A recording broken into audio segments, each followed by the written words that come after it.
پاکستان کی supreme court نے یہ جورسڈکشن دی ہے کہ تجارتی حجم میں کمی نقصان دہ ہے اور حکومت تاجروں کو سہولتیں دے، ان کا بیڑا غرق نہ کرے۔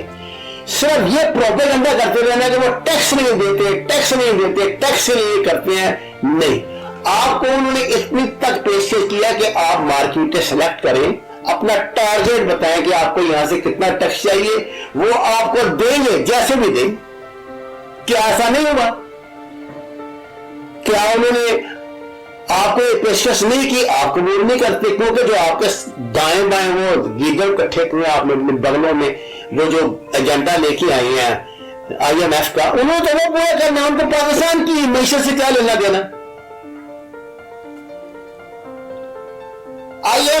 اب حال ہی میں ہمارے FBR کے سربراہ شبر زیدی صاحب کا بھی آج ایک بیان چھایا ہوا ہے، اور مجھے حیرت ہوتی ہے کہ اس بیان کے بعد اخلاقی طور پہ آپ کا کیا جواب ہے؟ کیا حکومت پہ بیٹھے ہیں؟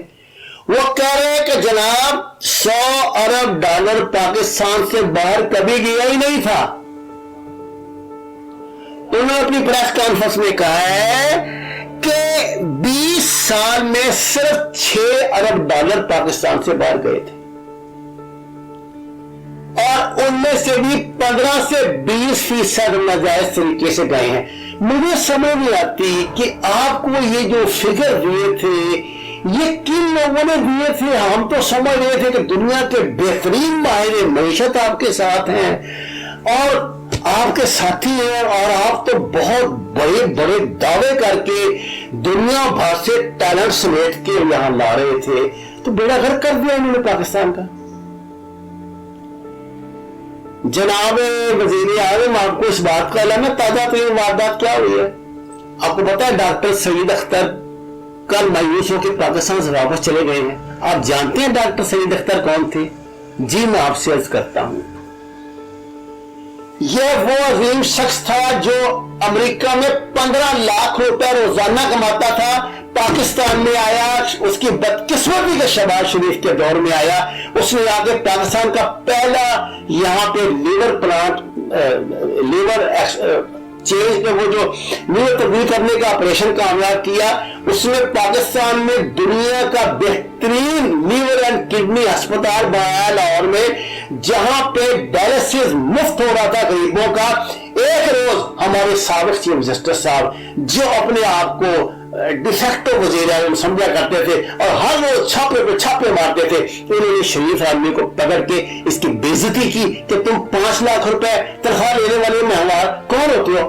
اس نے جب ان کو بتایا کہ جناب آپ کو علم میں کون ہوں، اپنے ساتھی سے تو پوچھ لیں، اپنے ڈاکٹر بھائی سے پوچھ لیں میں کون ہوں، ان کو بتایا گیا کہ جناب یہ تو 15 لاکھ روزانہ کمانے والا بندہ ہے، یہ تو پاکستان کی خدمت کرنے کے لیے آیا۔ لیکن آپ کے انتظامیہ نے سارے اس شخص کو اتنا ذلیل کیا، اسپتال کے فنڈ روک دیے، دونوں مافیا جو آپ کے یہ صحت کے پروگرام کو برباد کرنے میں تلا ہوا ہے، ہسپتالوں کو قبضے کر رہا ہے، وہ ناقابل برداشت تھا اس کے لیے کہ ڈائلسس کے مریض کا مفت ڈائلسس ہو، یہ کیسے ہو سکتا ہے؟ سر کل وہ بندہ آپ کی ان مہربانیوں سے مایوس ہو کے پاکستان چھوڑ کے چلا گیا، اور آپ کہہ رہے تھے پاکستان میں جو باہر سے ٹیلنٹ آئے گا اور یہ ہوگا، اور وہ جو آیا تھا وہ تو بھگا دیا آپ نے، اور یہ ایک نہیں ہے، ایسے درجنوں مسالے ہیں۔ جناب وزیر اعظم، جو تقریر آپ نے UN میں کرنی تھی اب اس کا سہر ٹوٹ رہا ہے۔ لوگ اتنی اذیت برداشت نہیں کر سکتے، اتنی قوت برداشت پاکستانی عوام میں نہیں۔ خدا کے لیے آپ اپنے گورننس کی خبر لیں، پنجاب کی خبر لیں۔ میں نے پچھلی مرتبہ بھی کہا تھا جو سب سے بڑا قلعہ آپ کا، اس میں شگاف ہو چکے ہیں، ایک شگاف نہیں 10 شگاف ہو چکے ہیں۔ کیا آپ تبھی اس کا احساس کریں گے جب پانی سر سے گزر جائے گا؟